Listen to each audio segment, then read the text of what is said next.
I had a presentation, but I kind of had another thought, which I think might be a little bit more interesting. Can I just get everyone to just raise their hands? Go on. Okay, now we've practiced it. Okay, fantastic. So we're here at a burnout event, and I'm really glad that we're all here, and I'm really proud to be part of this with such great speakers. But seeing as you're all here for this Battling the Burnout event, I assume you're all fine and happy and not burnt out at all. So I thought maybe I'd kind of get a show of hands for all those that either are feeling burnt out or are burnt out right now. Come on. There we go, quite a decent handful. Is there anyone who's confident enough to maybe share a little bit of detail on why they're feeling burnt out? I've already heard from George. Is there anyone comfortable? No, okay, so I'll do it. No problem. So I'm the founder of an employee wellness company, which is kind of ironic.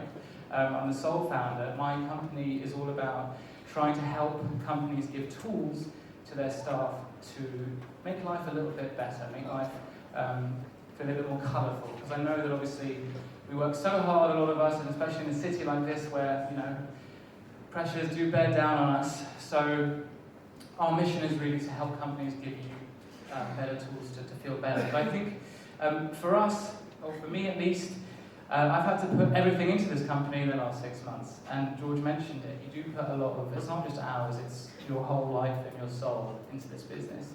And when Nina approached me about talking here, I sort of grabbed it by the horns, but at the time I was feeling pretty burnt out myself. So I kind of wanted to share a few things that we learned building this company that I think might be quite interesting. I suppose our first slide, which is this one, if anyone knows, is kind of a take on Maslow's hierarchy of needs, which if anyone's familiar with.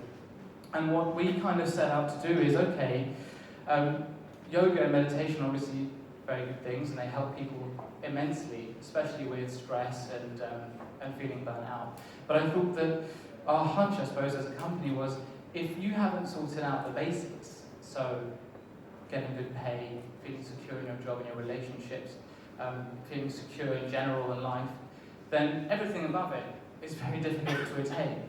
So, speaking to our users, speaking to the people in our community, we really wanted to make sure that they were heard, that their real needs were taken care of. And obviously, it's not always a responsibility of an employer, but we think employers can definitely do more. And what we say to employers quite often is, if you listen to your staff, most likely you're going to be asked to be realistic. So, look, having amazing activities at work is all good and well, but if the kids need a babysitter after work and you're stressed out about getting home as quickly as possible, then you're probably not going to feel the full effects of that activity. So for us, it's all about how can companies do those things to look after the basic needs. And one of the things that we really try to tackle, and as you all imagine, that well-being is a big topic. It's hairy, it's complex, it's not just maybe your physical health or your mental health. It's so much more, it's a huge, complicated issue. And as George touched on it, well-being is different to different people. The things that set you off, the things that make you feel burnt out, always differ. So if the problem is different for everyone, then I suppose the solution needs to be different for everyone.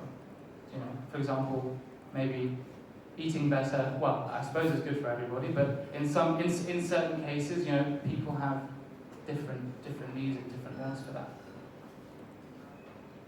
So I mentioned you have to be realistic, which is that there's this leadership saying, I don't know if anyone's heard of it, called meet them where they are. It's also a marketing phrase, which is you have to understand people's core drivers, their motivations. What exactly is it that triggers them? What motivates them? What makes them want to get out of bed in the morning? Is it work? Is it their family? Is it their kids? What are the things that they really value? And then meet them there. Offer them help there. Sometimes, and with a lot of our users and people in our community, it's just having someone to speak to. It's just having someone to rant to. We have a Slack channel where everyone's anonymized and they get to rant about their bosses. It's quite fun to watch. Because you don't really know who that person is, you don't really know who they're talking about. It's not obviously internal, it's kind of an amalgamation of everybody. But that helps people to just be able to just get it out there, get it out and sort of like release the steam valve. And that's one, I suppose that's a That's kind of one aspect of it. But there's also, being able to sort out your finances, being able to talk to someone about maybe post-natal depression. These are all cases that we've dealt with, and you have to be realistic about the things that you offer to people to make their lives better. So what we try to focus on is how can we be as empathetic as possible, kind of part of that realistic aspect. Like I mentioned, people's lives are very complicated. We're not psychologists, we're not nutritionists, we're tech people that are trying to make it more easy to access help, more easy to access realistic aid and support. And I suppose one of the things that we really found amazing is that the tiniest thing can have the biggest impact. Delivering groceries is one of the things that we do as part of our service, which we thought we'd just throw in there because it might be interesting. And it turned out to be one of the most popular things that we offered. And we'd always go back to our users and say, what is it about getting that Riverford veggie box every Friday that is just so amazing? I said, look, you gave me time back. Like, I can't get back time at work. I'm from 9 in the morning till 6 p.m. I'm working like crazy. I'm having lunch at my desk. And then when someone says, let's go down the pub, or let's have a yoga class or a spin class, I'm just not into it. I've got to go home. So we're giving people time back. And that small thing has had a huge impact. And it's been incredible. And I'm sure all of you probably empathise with that. Everyone needs a little bit of help, especially with the small things. Can I also get another sort of raise of hands for those of you that feel a bit overwhelmed with life admin? Okay, so everyone. So I suppose that kind of proves our point here, in that when you can sort out that bottom little level of the Maslow hierarchy, when you can sort out the things that make up the everyday, the things that you have to get up in the morning, that's when you can really start building and feeling better. I have no idea what the next slide is, by the way. Okay, there we go. This is a bit of a sell, but I kind of wanted to put it in there because Charlie is always super helpful when we kind of go to her and ask her exactly what it is that is helping her when we work together. And I like that idea of lightness.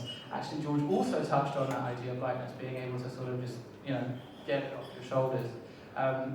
When I felt burnt out, I felt really heavy as well. It's actually interesting to hear that because I thought it was just me. I also thought I was being lazy. I don't know if you ever felt that.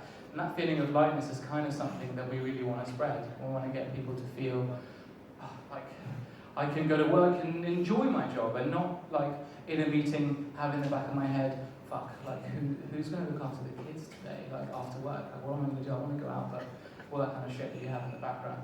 I also don't know what the next slide is. Okay, yeah, so I suppose my closing remarks to this slide. So, like you mentioned, and sort of to encapsulate what we've said, well-being is a huge topic. It's different for everyone, and it's different for all shapes and sizes, genders, backgrounds. Doesn't make a difference, but that means that we have to cater to all shapes and sizes, and even the smallest thing, even the most basic needs being taken care of, and if an employer can take care of it, has a massive impact. And I suppose that kind of leads on to what we prophesize, which is that if you don't let people own their own program, if you don't let people design things for themselves and decide exactly what it is that makes them happy, you're probably not going to be that effective in creating a wellbeing program that works for everyone in your organisation. So I think that might be the last slide. Yeah. Thanks.